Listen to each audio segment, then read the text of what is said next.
An idea can be the most powerful thing in the world. An idea, when set in motion, can spread like wildfire. It can provide much-needed perspective. An idea can give hope. Throughout history, ideas are responsible for the shaping and changing of cultures and civilizations around the world.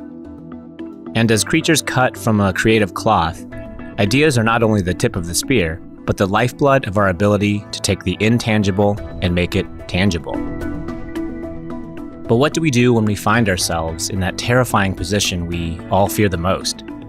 Staring at a blank piece of paper, an empty canvas, or a demanding, unforgiving, and ever-present, incessantly blinking cursor.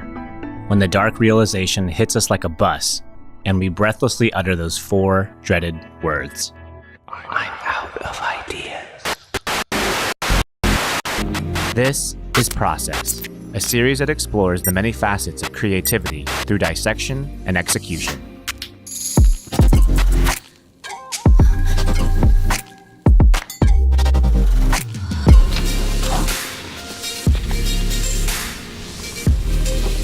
Since the beginning of time, ideas have been our primary vehicle and starting point for progress. We know more now in this present time because our accumulative knowledge is based on the foundation of the ideas of our predecessors. And while it's true that ideas without actions are worthless, the reverse of that statement is also a very accurate one. So what is an idea? James Webb Young, the author of the book A Technique for Producing Ideas, explains that ideas are nothing more than a new combination of old elements. The capacity to bring old elements into new combinations depends largely on the ability to see the relationships. So if ideas are nothing more than a combination of old elements, and our ability to combine those elements is dependent on how well we see those relationships, how do we practice that technique?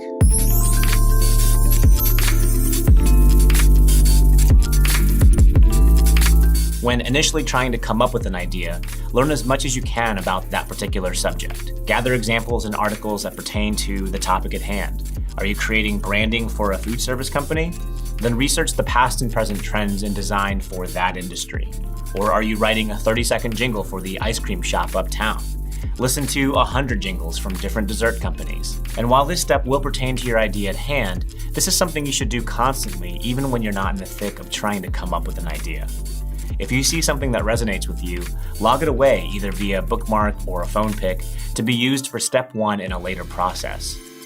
Austin Kleon refers to this collection as his swipe file, and I can't recommend it enough.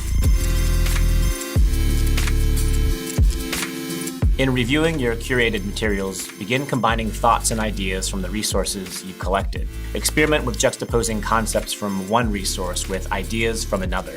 In this step, keep in mind that nothing uncovers a good idea like a bad idea. We are often so terrified of unearthing or presenting bad ideas when trying to come up with good ones that we psych ourselves out and get neither. Take the ideas and concepts you've gathered from step one and begin mashing them together. No, they may not fit, and yeah, they're probably going to look bad, but that's the point. You're freeing yourself up and getting the bad ideas out of the way to make room for the good ones.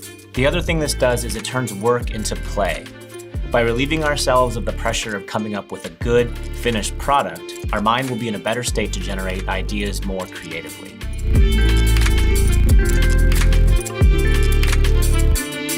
And now we take a break. Take the time to internalize all the materials unconsciously. Stop thinking about all the stuff you just worked on.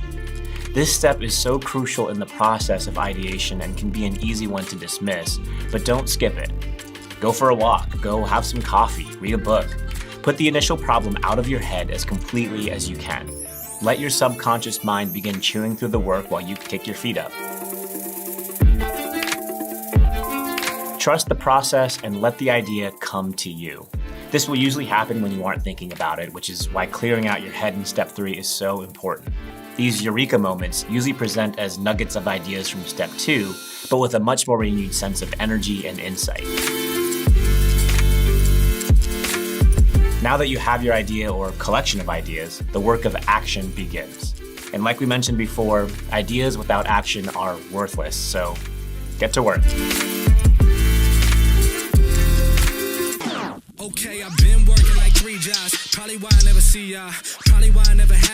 This past week, I headed to New York City.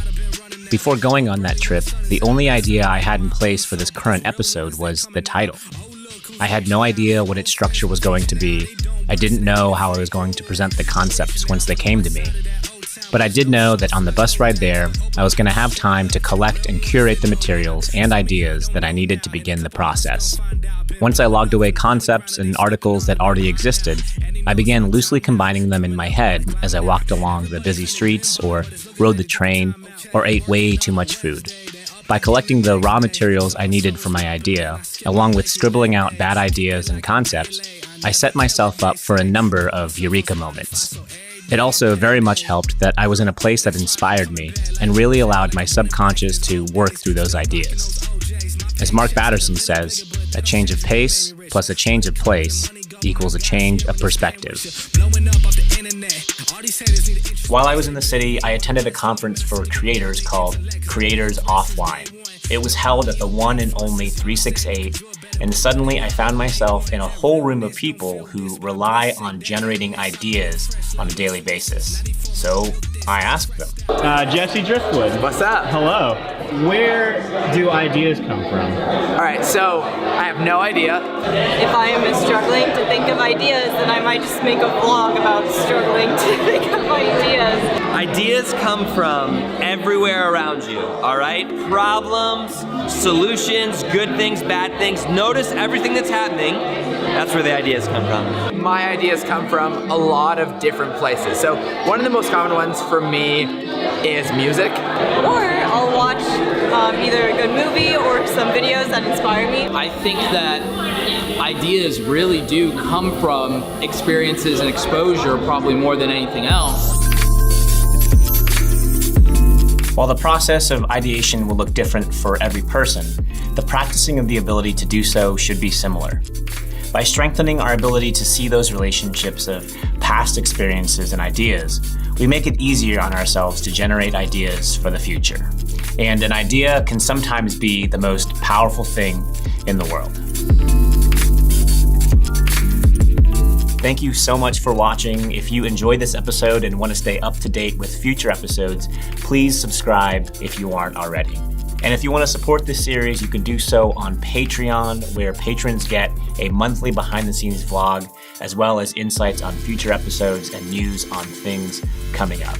And for those of you who are currently supporting the series, thank you from the bottom of my coffee and sushi-filled heart. Thank you for watching, and I'll see you in the next episode.